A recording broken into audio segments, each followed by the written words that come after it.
Welcome to this week's AirExpert Feature Focus. Let's talk about one of the easiest ways to improve clarity during maintenance, annotating images. You've spotted an issue on an aircraft and you need to make sure engineering sees exactly what you're talking about. A picture helps, but a marked up picture makes it crystal clear. That's why we built image annotation inside AirExpert. This feature lets you highlight, circle, and add notes directly on any image shared inside a maintenance event. It's especially helpful for engineering crews reviewing discrepancies.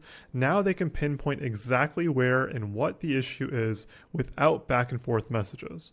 Whether it's a damaged component or unusual wear pattern, or a fix that needs to be documented, annotations make the image actionable.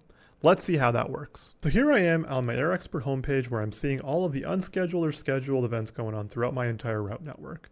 I'm going to click on this event in DFW, and now I'm going to scroll down to find an image. Oh, there I see a few from Mike Johnson, and I can click on the image and blow it up to see it bigger, or I can hit from these three-dot menu, I can click draw on a photo, and that'll load up the photo where I now have the options to write text, draw a rectangle, draw a circle, or quickly draw right on the photo itself. So I can draw an arrow like this, or I can circle something big like this, or I can write some text and immediately say, it's over here.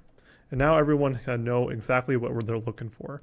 Then once I hit save, that image is going to be saved and sent within the timeline for everyone to see. So immediately I was able to quickly annotate the image and make sure everyone has the detail they need on that image so that they know exactly what we're talking about.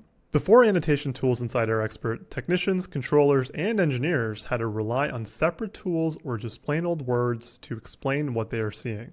Now you can show it and explain it all in one place, making collaboration clearer and faster. That's it for this week's feature focus. See you next time.